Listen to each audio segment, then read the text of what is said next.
김도한 역 어떻게 그렇게 진짜처럼 연기하셨어요?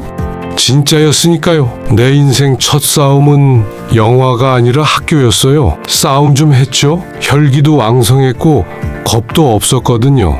근데 세상은 그 주먹보다 훨씬 단단하더라고요. 그걸 깨닫는데 오래 걸렸어요. 그렇게 싸움 잘하시던 분이 어떻게 배우의 길을 택하신 거예요? 아버지가 주먹으로 세상을 버티던 분이셨어요. 남자는 약하면 안 된다. 그 말이 머릿속에 깊이 박혀 있었죠. 근데 어느 날 알았어요. 세상은 맞서 싸워서 이기는 게 아니라 끝까지 버티는 놈이 이긴다는 걸요. 그래서 싸움 대신 무대를 택했어요. 주먹 대신 대사를 쥐었죠.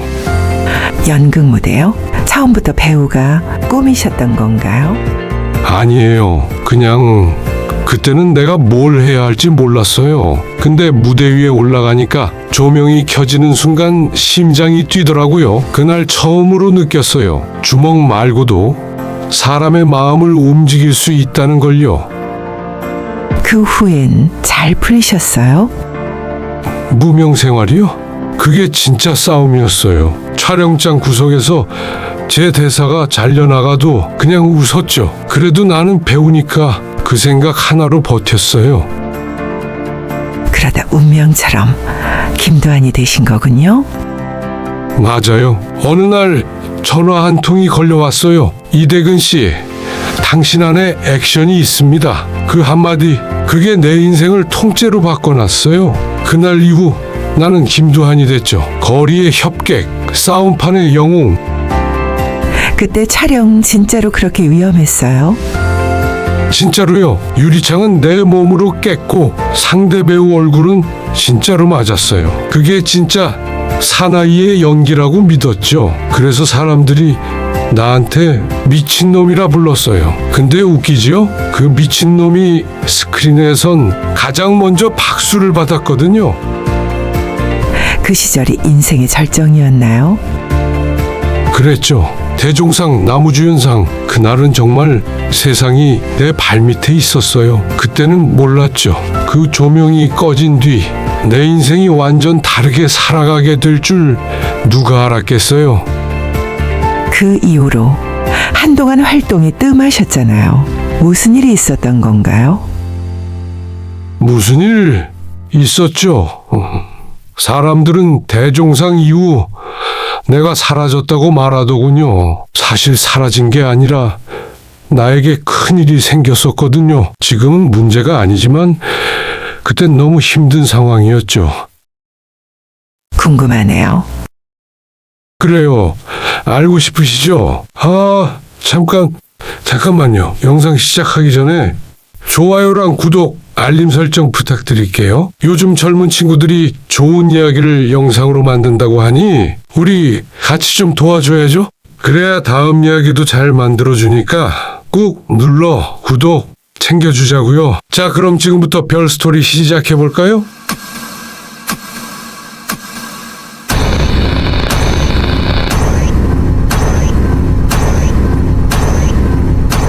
별 스토리 1940년 저는 태어났고 경성부의 그 거친 공기를 아직도 기억해요. 제 삶의 첫 무대는 늘 싸움판이었고 제 이름 석자를 알리는 방식은 언제나 주먹이었죠. 아버지? 그분은 당대 주먹으로 세상과 거래하던 분이셨어요. 덕분에 저는 태어날 때부터 남자는 약하면 안 된다는 철칙을 가슴에 받고 살았습니다. 장난감 대신 샌드백을, 동네 놀이터 대신 체육관 매트를 친구 삼았으니 말 다 했죠. 복싱, 레슬링, 기계체조 안 해본 운동이 없어요. 뼈 부러지고 무릎 까진 건 일상이었지. 문제는 이 끓어오르는 피였어요. 누가 제 심기를 건드린다? 예? 하기도 전에 제 주먹이 이미 날아가 있었죠. 이 다혈질 성격 덕분에 고등학교를 7번이나 옮겨 다녔어요. 전학 갈 때마다 담임 선생님들은 마치 나라 잃은 표정으로 저를 보셨죠. 이 학생, 이번엔 또 무슨 일인가? 그때마다 저는 씩 웃으며 대답했어요. 그냥 젊어서요. 지금 생각하면 참 철없는 대답이었지만 그때는 그게 전부였어요. 주먹이 곧 세상의 전부인 줄 알았지. 하지만 세상을 향해 수없이 주먹을 날려보니 문득 깨닫는 순간이 오더라고요. 아무리 주먹이 단단해도 세상은 그보다 더 단단하다는 걸, 주먹으로는 뚫을 수 없는 벽들이 생기기 시작했어요. 사람의 마음을, 사회의 룰을 제 힘으로는 바꿀 수 없더군요. 어느 날 밤 혼자 거울을 봤어요. 거울 속 제 눈빛은 멍이 든 것처럼 아프더라고요. 이댁은 넌 이제 주먹 말고 다른 걸 배워야 산다. 그때부터였어요. 운동을 계속하면서도 책을 뒤적거리고 극장 앞에서 발걸음이 멈추는 시간이 길어졌죠. 무대 위에서 배우가 숨 한 번 크게 쉬고 대사 한마디를 뱉는데 그 큰 객석이 일순간 얼어붙더군요. 이상했어요. 그건 제 주먹보다 훨씬 강력하고 조용하지만 세상을 움직이는 힘이었어요. 아, 세상은 꼭 때려서만 움직이는 게 아니구나. 그 깨달음이 제 어린 시절의 아침표였고 새 인생의 시작이었죠. 마치 벼랑 끝에 선 기분이었어요. 이 문을 열고 들어가면 다시는 뒤돌아보지 못할 것 같았지. 심장이 미친 듯이 뛰었어요. 그리고 저는 용기를 내 속삭였죠. 가보자. 한번 부딪혀보자. 그렇게 저는 주먹 대신 심장을 꺼내 보이는 배우의 세상으로 당당하게 발을 디뎠습니다. 주먹으로 세상을 상대하던 제가 갑자기 연극을 하겠다고 나섰으니 주변에서 손가락질도 많이 받았어요. 하지만 한번 꽂히면 끝장을 보는 성격이라 연극에 미쳐서 살았죠. 처음 무대에 섰을 때 다리가 후들거려서 대사가 입에 붙질 않더군요. 샌드백은 무섭지 않았는데 객석의 그 정적은 칼날 같았어요. 숨막히는 침묵, 그게 주먹보다 무서웠지요. 그런데 이상한 일이 벌어졌습니다. 무대 위에서 저도 모르게 어떤 관객과 눈이 딱 마주쳤는데 순간 제 안에 이대근이 그 사람에게 말을 걸고 있더군요. 연기가 아니었어요. 제 진심이었지. 제가 대사를 뱉으면 관객은 눈빛으로 마음을 내주었어요. 아, 이게 사랑이구나. 배우가 사랑을 무대에서 배웠다고 하면 좀 우습죠. 하지만 사실이에요. 연기를 통해 사람의 마음을 얻는 법을 배운 거지. 그 무렵 제 인생의 막이 바뀌었습니다. 한 사람, 제 아내를 만났어요. 저는 장래 불투명한 무명 배우, 아내는 초등학교부터 고등학교까지 줄곧 1등을 놓치지 않던 수재였으니 처가에서 난리가 난 건 당연지사. 처가 어르신들의 질문은 서리빨 같았어요. 이 녀석 직업이 뭐야? 배우 하려고요. 뭐? 배우 하려고? 그때마다 가슴이 철렁했지만 물러서지 않았습니다. 아내가 제 손을 꼭 잡고 말했거든요. 당신 무대에서는 그 누구도 못 이겨. 그 한마디가 저를 지탱하는 샌드백이었습니다. 결혼식 날 신부 측 하객은 몇 명 안 됐지만 우리는 웃었어요. 밥상 위 된장국이 다이아몬드보다 빛나던 날이었죠. 무명 시절 정말 길고 배고팠어요. 낮에는 연습, 밤에는 단역. 그 사이에는 언제나 허기가 제 그림자처럼 따라붙었죠. 하지만 집에 돌아와 방문을 열면 식탁 위에 놓인 따뜻한 국 한 그릇, 오늘도 고생했어요. 라는 아내의 목소리가 저를 살렸습니다. 사랑, 그거 별거 아니더군요. 숟가락이 부딪히는 소리, 아내가 발 뒤꿈치를 들고 조용히 걷는 소리, 졸음 속에서 서로의 등을 토닥이는 소리. 그 소리들이 무대보다 더 큰 울림을 주었어요. 그 덕분이었을까요? 제 연기가 달라졌대요. 거친 주먹 대신 따뜻함이 목소리에 배어나왔죠. 동료들이 묻더군요. 이댁은 요즘 왜 이렇게 따뜻해졌어? 저는 환하게 웃었습니다. 밥을 집에서 먹기 시작했거든요. 무대와 밥상 사이 저는 비로소 사람이 되었고 그 사람이 배우가 되었습니다. 제 연기의 힘은 결국 그 따뜻한 밥상에서 나온 거예요. 1967년 KBS 공채로 데뷔했어요. 명함은 생겼는데 명성은 없었죠. 촬영장에서 제 대사가 통째로 사라지는 날도 많았어요. 편집실 문을 열렸다 닫는 소리만 들어도 심장이 쫄깃했어요. 그래도 매번 속으로 말했어요. 그래도 나는 배우예요. 그 말이 참 묘해요. 입술로 꺼내면 거짓말 같고 속으로 삼키면 약 같아요. 버티는 기술이 그때 몸에 배웠어요. 그러던 어느 날 전화가 왔어요. 이대근 씨, 안에 액션이 살아있어요. 제 몸이 먼저 대답했어요. 있지요. 액션 현장은 환자복과 친구예요. 유리창은 몸으로 뚫고 합은 10초에 13번. 씬이 끝나면 파스 냄새가 분장실을 채웠죠. 그런데 참 이상해요. 그렇게 얻어맞고도 제가 더 살아나는 기분이었어요. 이유요? 책임이 분명했거든요. 내가 한다. 도망칠 데가 없어요. 그러면은 집중이 생겨요. 집중은 곧 리얼리티예요. 그때 깨달았어요. 연기는 잘 보이려는 일이 아니라 책임지는 일이라고요. 책임은 고통과 함께 오고 고통은 감정을 진짜로 만들어줘요. 관객은 그걸 알아봐요. 아무도 가르쳐주지 않았지만 저는 현장에서 배웠어요. 버티는 법, 책임지는 법, 그리고 눈빛으로 말하는 법. 그게 제 성장이었어요. 김두한을 할 때였어요. 누가 제 귀에 대고 속삭였죠. 이댁은 진짜 미친놈 같아. 칭찬인가 욕인가 헷갈렸는데 저는 그걸 칭찬으로 받았어요. 왜냐고요?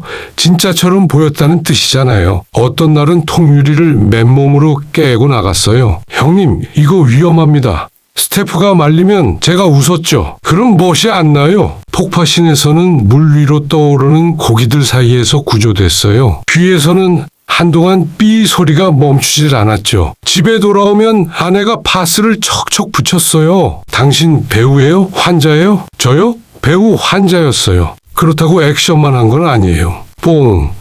변강쇠 같은 작품들요? 사람들은 쉽게 에로라고 말했지만 저는 해악으로 읽었어요. 민초와 권력의 거리, 욕망과 체면의 줄다리기. 옷은 입고 있었지만 마음은 벗고 연기했죠. 그리고 제가 변강쇠를 찍은 진짜 이유가 있었어요. 그건 단순히 몸 보여주는 영화가 아니라 사람이 본능으로라도 살아있다는 걸 말하고 싶어서였어요. 검열이 심하던 시절이라 말로 못하는 걸 몸으로 보여줘야 했죠. 강쇠는 음탕한 게 아니라 가난하고 눌린 사람들의 해방 욕구였어요. 웃음 뒤에 한숨이 있었고 욕망 뒤에 눈물이 있었죠. 그래서 저는 에로 배우가 아니라 민초의 대변자가 되고 싶었어요. 그게 진짜 이유였어요. 현장에서 제가 세운 잣대는 늘 같았어요. 웃기려면 찌르지 말고 간질려라. 울리려면 소리치지 말고 들리게 해라. 미친놈 같다고요? 아니에요. 미친놈의 기술이었어요. 계산된 광기, 절제된 폭발, 그리고 무엇보다 끝나고 상대 배우에게 괜찮아요? 묻는 예의. 그게 제 액션이었어요. 주먹으로 시작했지만 마지막은 늘 사람이었어요. 대종상, 나무주연상. 그날 밤 세상은 정말 제 발 아래에 있었습니다. 화려한 조명이 제 얼굴 위로 쏟아지고 수천 명의 박수 소리가 파도처럼 밀려왔죠. 그 소리 하나하나가 무려 20년의 무명 시절을 위로해 주는 듯 했습니다. 마이크 앞에서 말했어요. 고맙습니다. 오늘 제 인생의 가장 행복한 날입니다. 거짓말이 아니었어요. 그 순간만큼은요, 저는 마침내 이겼다고 생각했습니다. 그런데 다음날 아침 전화 한 통이 걸려왔어요. 두한 씨, 큰일 났어요. 따님 귀가 들리지 않는데요. 황! 제 세상이 산산조각 나는 소리였죠. 귀가 멀었다는 게 아니라 제 심장이 멎었어요. 수화기를 쥔 손이 떨리고 입에서는 아무런 말도 나오지 않았습니다. 전날까지만 해도 모든 것이 제 의지대로, 제 노력대로 움직이는 줄 알았어요. 버티면 이기고 뛰면 오른다고 믿었죠. 그런데 세상은 다음 날 제 가장 약한 곳을, 가장 소중한 곳을 건드렸습니다. 책상 위에 놓인 대종상 트로피를 멍하니 바라봤어요. 전날 밤 그토록 눈부시던 조명이 이제는 차갑고 시리게 느껴졌습니다. 이게 다 무슨 의미가 있지? 제 모든 영광이 갑자기 하찮아지더군요. 그날 밤 아내가 조용히 제 손을 잡았어요. 괜찮아요. 우리 이겨낼 수 있어요. 같이 버텨야죠. 그 한마디에 제 가슴이 무너졌습니다. 저는 제가 가족을 이끄는 가장이라고 생각했는데 그 순간 가족이 무너지는 저를 붙잡아주고 있다는 걸 깨달았습니다. 그때 처음 알았어요. 인생의 진짜 싸움은 세상의 주목이나 명예와 겨루는 게 아니라 지켜야 할 사람들과 함께 역경을 버텨내는 것이라는 걸요. 그 후로 제 인생의 중심은 완전히 바뀌었습니다. 화려한 조명도, 박수 소리도, 명예도 전부 뒤로 밀려났어요. 제 인생의 가장 앞줄에는 오직 가족이었습니다. 촬영장에서도 예전처럼 미친 듯이 봄을 던지지 못했어요. 이제는 격한 대사보다 딸아이 생각에 한숨이 먼저 나왔고 강한 주먹보다 아내의 손끝에 닿는 온기가 더 중요해졌죠. 사람들은 수군거렸어요. 이대근이 달라졌다. 맞습니다. 그날 이후 저는 단순히 명예를 쫓는 배우가 아니라 아이들을 지켜야 하는 아버지가 되었어요. 그리고 그게 제 인생의 가장 길고 가장 고통스러우며 가장 위대한 싸움의 진짜 시작이었습니다. 그날 이후 제 인생의 무게중심이 완전히 바뀌었어요. 트로피는 거실 한쪽에 놓고 저는 가족을 바라봤습니다. 화려했던 무대보다 제게는 이제 딸의 작은 숨소리가 더 중요했어요. 의사는 말했어요. 청력을 완전히 회복하기는 어려울 겁니다. 그 말이 머릿속을 둔탁하게 때렸어요. 배우로서 듣는 건 생명이었는데 아버지로서 딸이 세상의 소리를 잃는 건 그건 심장이 찢어지는 일이었죠. 그날 밤 저는 결심했어요. 배우 이대근은 잠시 멈추자. 이제는 아버지 이대근으로 살아야 한다. 그렇게 가족을 먼저 미국으로 보냈어요. 딸에게 새로운 치료와 교육의 기회를 주기 위해서였죠. 그리고 저는 한국과 미국을 오가며 세상에서 제일 긴 싸움을 시작했어요. 공항이 제 두 번째 집이었습니다. 왕복 비행기 표가 수백 장은 쌓였어요. 출국장 게이트 앞에서 손 흔들며 웃다가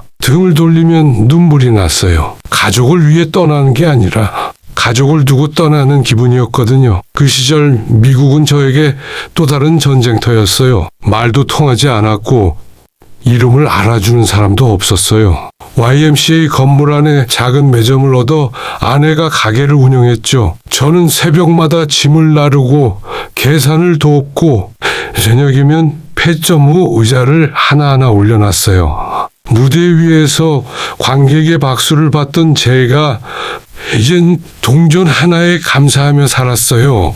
근데요, 이상하게 시간이 싫지 않았어요. 고요했어요. 누구도 저를 배우라고 부르지 않았고 누구도 제 이름을 몰랐어요. 그게 오히려 편했어요. 처음으로 사람들 사이에 섞여 한 사람으로 존재하는 기분이었거든요. 그 시간 동안 저는 많이 배웠어요. 주먹을 펴면 두 손이 모인다는 걸요. 그 두 손으로 처음 기도를 했어요. 살게 해주세요. 이 아이가 다시 웃을 수 있게 해주세요. 그때서야 깨달았어요. 기도는 소리를 내는 게 아니라 마음을 내는 거라는 걸요. 미국의 겨울은 길었어요.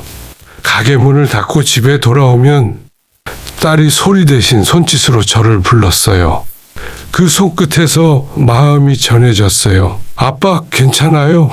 그 짧은 손짓이 제 인생의 모든 상보다 더 빛났어요.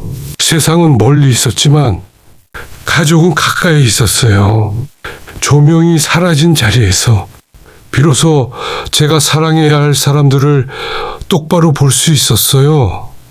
그 고요한 시간은 제게 배우로서의 휴식이 아니라 인간으로서의 재탄생이었어요. 그곳에서 저는 싸움을 멈추는 법을, 그리고 진짜 버팀이 뭔지를 배웠어요. 미국에서의 그 긴 시간은 제게 조용하지만 강렬한 수업이었습니다. 낯선 공기 속에서 화려했던 이대근의 껍데기가 벗겨지고 한 사람으로서의 제가 단단해졌죠. 그러다 문득 깨달았어요.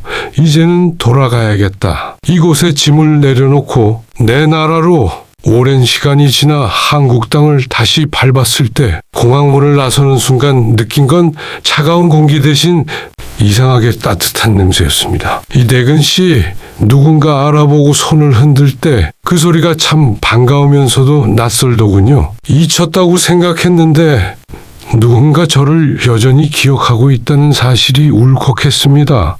하지만 세상은 이미 많이 변해 있었어요. 촬영장에는 젊은 감독들이 있었고 장비도 사람들의 말투까지 달라져 있었죠. 예전엔 컷 하면 모두 숨을 죽였는데 이제는 좋아요. 한 번 더 가볼게요 하는 밝고 여유로운 목소리가 들렸습니다. 세상이 가벼워진 게 아니라 세상이 여유를 배웠다는 걸 그때 느꼈어요. 그때부터 저는 예전처럼 내가 중심이다라는 마음을 내려놓았습니다.